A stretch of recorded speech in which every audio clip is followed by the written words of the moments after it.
ಶ್ರೀ ವೆಂಕಟೇಶಂ ಲಕ್ಷ್ಮೀಶಂ ಅನಿಷ್ಟಗ್ರಮವಿಷ್ಟದಂ ಚತುರ್ಮುಖೈರತನಿಯಂ ಶ್ರೀನಿವಾಸಂ ಭಜೇನಿಶಂ ಆನಂದತೀರ್ಥವರದೆ ದಾನವಾರಣ್ಯ ಪಾವಕೆ ಜ್ಞಾನದಾಯಿನಿ ಸರ್ವೇಶಿ ಶ್ರೀನಿವಾಸ್ಯಸ್ತು ಮೇ ಮನಃ. ಕೃಷ್ಣಾಯ ವಾಸುದೇವಾಯ ದೇವಕಿ ನಂದನಾಯ ಚ ನಂದ ಗೋಪಕುಮಾರಾಯ ಗೋವಿಂದಾಯ ನಮೋ ನಮಃ. ಆಚಾರ್ಯರ ಮಧ್ವ ಪರಂಪರೆಯಲ್ಲಿ ಬರುವ ಎಲ್ಲ ಇತಿ ಶ್ರೇಷ್ಠರಿಗೆ ದಾಸವರಣ್ಯರಿಗೆ ನಮ್ಮ ನಿಮ್ಮೆಲ್ಲರ ಮುಖಾಂತರ ಶಿರಸಾಷ್ಟಾಂಗ ನಮಸ್ಕಾರ ಸಲ್ಲಿಸ್ತಾ, ಶ್ರೀ ರಾಘವೇಂದ್ರ ಸ್ವಾಮಿಗಳ ಸದ್ಭಕ್ತರೇ, ಎಲ್ಲ ಹರಿದಾಸ ಬಂಧುಗಳೇ, ಇವತ್ತಿನ ನುಡಿ ಸ್ಮರಣೆ ನಮನ 364ನೇ ನುಡಿ ಸ್ಮರಣೆ ನಮನ. ಈ ಒಂದು ಭಾಗದಲ್ಲಿ ಮಕರ ಸಂಕ್ರಾಂತಿ ಅಂತಕ್ಕಂಥ ಅತ್ಯಂತ ದೊಡ್ಡ ಹಬ್ಬ, ಆಯಣ ಚೇಂಜ್ ಆಗ್ತಕ್ಕಂಥ ಪರ್ವಕಾಲ, ದಕ್ಷಿಣಾಯನದಿಂದ ಉತ್ತರಾಯಣಕ್ಕೆ ಪ್ರಾರಂಭವಾಗ್ತಕ್ಕಂಥ ಕಾಲ, ಸೂರ್ಯ ಮಕರ ರಾಶಿಗೆ ಪ್ರವೇಶ ಮಾಡ್ತಕ್ಕಂಥ ಒಂದು ಪರ್ವಕಾಲ.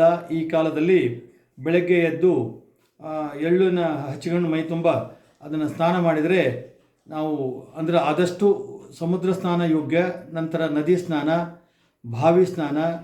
ಅದಾಗದಿದ್ದರೆ ಮನೆಯಲ್ಲಿ ಕೂಡ ಎಲ್ಲ ಗಂಗಾ ನದಿಯ ಎಲ್ಲ ಸರ್ವ ತೀರ್ಥಗಳ ಸ್ಮರಣೆ ಮಾಡ್ತಾ ಮನೆಯಲ್ಲಿ ಕೂಡ ನಾವು ಸ್ನಾನ ಮಾಡಿದಾಗ ಪರ್ವಕಾಲದ ಪುಣ್ಯ ಕೂಡ ಬರ್ತಾ ಇದೆ. ಇಂತಹ ಮಕರ ಸಂಕ್ರಮಣ 2026 ಎಲ್ಲರಿಗೂ ಶುಭದಾಯಕವಾಗಲಿ. ಸಾಕಷ್ಟು ಜನ ತಮ್ಮ ರಾಶಿ ನಕ್ಷತ್ರ ನೋಡ್ತಾರೆ, ಹೆಂಗಿದೆ ನಮ್ಮದು ಈ ವರ್ಷ ಮಕರ ಸಂಕ್ರಾಂತಿ ನಂತರ ಉತ್ತರಾಯಣ ಪರ್ವಕಾಲ ಅಂತ ಹೇಳಿ. ಅಕಸ್ಮಾತ್ ಯಾರಾದರೂ ಸಣ್ಣ ಪುಟ್ಟ ದೋಷಗಳಿದ್ದರೂ ಕೂಡ ಯಾರು ಹೆದರಬೇಕಾಗಿಲ್ಲ. ಭಗವಂತನ ಸ್ಮರಣೆ ಮಾಡಿದಾಗ, ಅದೇ ರೀತಿಯಾಗಿ ಪುರಂದಾಸರು ಹೇಳಿದಾಗ, ಸಕಲ ಗ್ರಹ ಬಲ ನೀನೆ ಸರಿಸಿಜಾಕ್ಷ. ಭಗವಂತ ಪ್ರತಿಯೊಂದು ರಾಶಿ ನಕ್ಷತ್ರ ಎಲ್ಲದರಲ್ಲಿ ಭಗವಂತನ ಸನ್ನಿಧಾನ ಇರ್ತದೆ. ನಾವು ಭಗವಂತನ ಸ್ಮರಣೆಯನ್ನು ನಿರಂತರವಾಗಿ ಭಕ್ತಿಯಿಂದ, ತನ್ಮಯತೆಯಿಂದ, ಶ್ರದ್ಧೆಯ ಮೂಲಕ ನಾವು ಮಾಡಿದಾಗ ಆ ಭಗವಂತ ನಮಗೆ ಯಾವುದೇ ನ್ಯೂನತೆ ಬಾರದಂತೆ, ಯಾವುದೇ ಸಮಸ್ಯೆಗಳು ಬಾರದಂತೆ ನಮ್ಮನ್ನು ಕಾಪಾಡ್ತಕ್ಕಂಥ ಆ ಭಗವಂತ ನಿಜವಾಗಲೂ ಒಂದು ರೂಪದಿಂದ ಧನ್ವಂತರಿ ನಾಮಕ ಪರಮಾತ್ಮನಾಗಿ ಎಲ್ಲರನ್ನೂ ಕಾಯ್ತಾನೆ. ಆ ಭಗವಂತನ ನಾಮಸ್ಮರಣೆ ಮಾತ್ರ ಯಾವ ಕಾಲಕ್ಕೂ ಏನು ಬಂದರೂ ಬಿಡಬಾರದು. ಅಂಥ ಎಷ್ಟೇ ಏನೇ ಇದ್ದರೂ ಕೂಡ ದೋಷ ಹೋಗ್ತದೆ. ಅಂಥ ಮಕರ ಸಂಕ್ರಾಂತಿ ಪ್ರತಿಯೊಬ್ಬರಿಗೂ ಆನಂದದಾಯಕವಾಗಲಿ, ಅವರ ಮನೆಯಲ್ಲಿ ಪ್ರತಿದಿನ ಶುಭ ಕಾರ್ಯಗಳು ನಡೀಲಿ. ಮಕರ ಸಂಕ್ರಾಂತಿಯ ಆ ಸೂರ್ಯನ ಕಾಂತಿ ಮನೆ ತುಂಬ ಬೆಳಗಲಿ ಅಂತ ಹೇಳ್ತಾ ಎಲ್ಲರಿಗೂ ಮಕರ ಸಂಕ್ರಾಂತಿ ಹಬ್ಬದ ವಿಶೇಷ ಶುಭಾಶಯಗಳು. ಈ ಒಂದು ಭಾಗದಲ್ಲಿ ಪುರಂದರ ದಾಸರ ಆರಾಧನೆ ಕೂಡ ಬರ್ತಾ ಇದೆ. ಪುರಂದರ ದಾಸರು ಅಂತ ಹೇಳಿದರೆ ವ್ಯಾಸರಾಯರ 2 ಕಣ್ಣುಗಳು ಅಂತ ಹೇಳಿದರೆ, ಒಬ್ಬ ಕನಕದಾಸರು, ಒಬ್ಬ ಪುರಂದರದಾಸರು.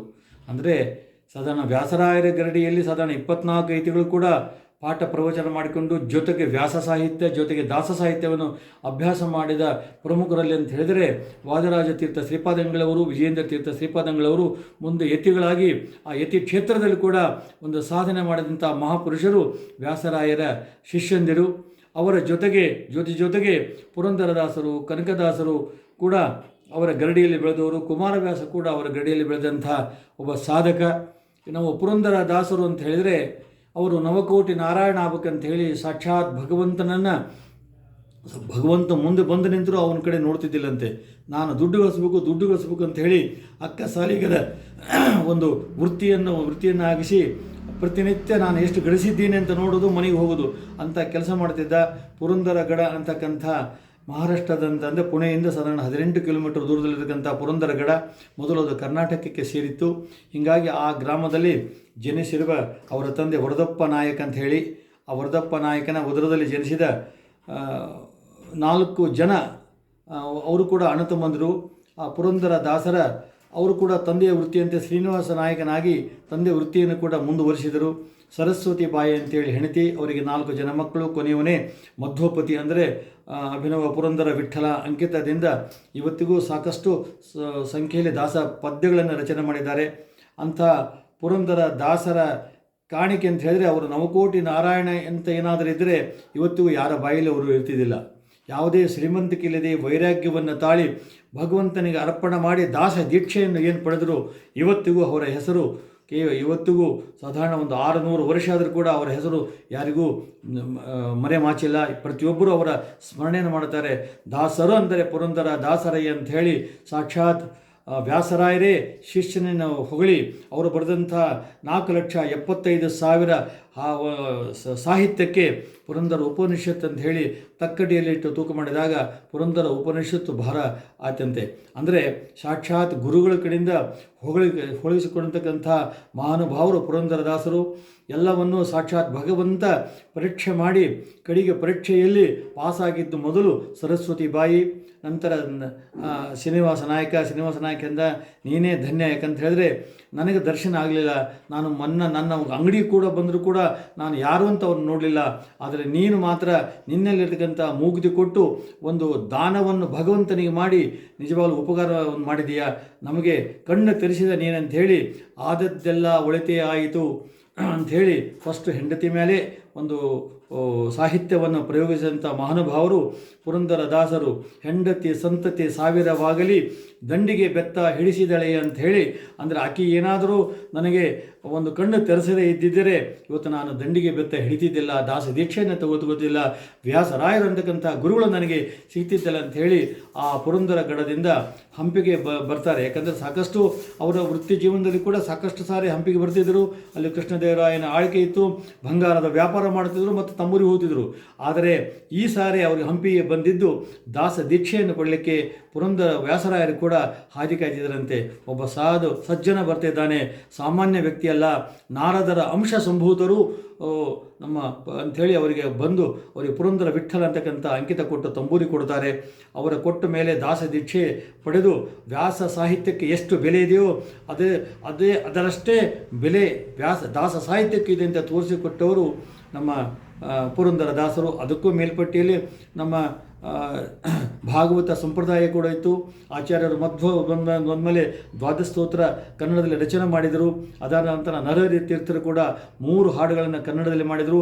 ಅಂದರೆ ದಾಸ ಪರಂಪರೆ ಪೂರ್ವದಿಂದಲೂ ಇದ್ದರೂ ಕೂಡ ಆ ದಾಸ ಸಾಹಿತ್ಯಕ್ಕೆ ಹೆಚ್ಚು ಶಕ್ತಿಯನ್ನು ತುಂಬಿ ದಾಸ ಸಾಹಿತ್ಯ ಅತ್ಯಂತ ದಾಸಕೂಟ ಅತ್ಯಂತ ಶ್ರೇಷ್ಠ ಅಂಥೇಳಿ ತೋರಿಸಿಕೊಟ್ಟವರು ಯಾರು ಅಂತ ಹೇಳಿದರೆ ಪುರಂದರದಾಸರು.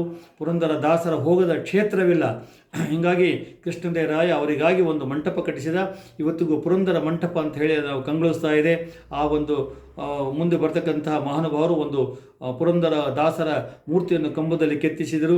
ಆ ಮೊದಲು ಪುರಂದರದಾಸರ ಹಾಡು ರಚನೆ ಮಾಡೋ ಕಾಲಕ್ಕೆ ಯಾವ ಮೂರ್ತಿ ಕೂಡ ಅಲ್ಲಿ ಇದ್ದಿಲ್ಲ. ಒಂದು ಕಂಬದಲ್ಲಿ ಕೂತು ಅವರು ದಾಸ ಸಾಹಿತ್ಯನ ರಚನೆ ಮಾಡ್ತಿದ್ರು. ಸಾಧಾರಣ ಒಂದು ಅರ್ಧದಷ್ಟು ದಾಸ ಸಾಹಿತ್ಯವನ್ನು ಆ ಕಂಬದಲ್ಲೇ ಕೂತು ಮಾಡಿದ್ದಾರೆ. ಮುಂದೆ ಆ ಕಂಬಕ್ಕೆ ಪುರಂದರ ಕಂಬ ಅಂತ ಹೇಳಿ ಕರೆದರು, ಪುರಂದರ ಮಂಟಪ ಅಂತ ಕರೆದರು.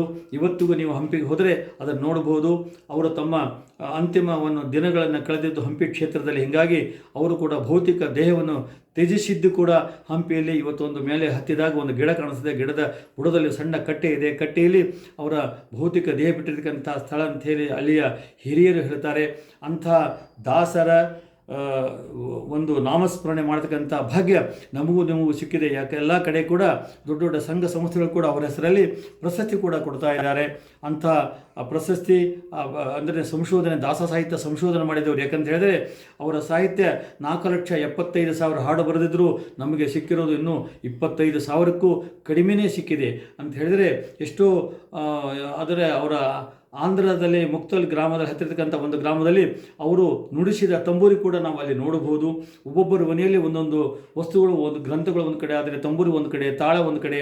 ಹೀಗಾಗಿ ನಮಗೆ ನೋಡಲಿಕ್ಕೆ ಎಲ್ಲಿಯೂ ಸಿಗುವುದಿಲ್ಲ ಅಂತಾರೆ. ಪುರಂದರ ದಾಸರ ಆರಾಧನೆ ಪ್ರತಿಯೊಂದು ಊರುಗಳಲ್ಲಿ, ಪ್ರತಿಯೊಂದು ರಾಘವೇಂದ್ರ ಸ್ವಾಮಿಗಳ ಮಠದಲ್ಲಿ ಕೂಡ ಇಂಥ ಉತ್ತರಾದಿ ಮಠ ಯಾವುದೆಲ್ಲ ಮಠ ಸಂಸ್ಥೆ ಕೂಡ ಪುರಂದರ ದಾಸರ ಆರಾಧನೆಯನ್ನು ಬಿಡದೆ ಆ ದಾಸ ದೀಕ್ಷೆಯನ್ನು ನಗರ ಸಂಕೀರ್ತನವನ್ನು ಮಾಡಿ ದಾಸರ ರಚಿಸಿದ ಸುಳಾದಿ ಪದ್ಯಗಳನ್ನು ಇವತ್ತಿಗೂ ಹಾಡದಿದ್ದಾರೆ.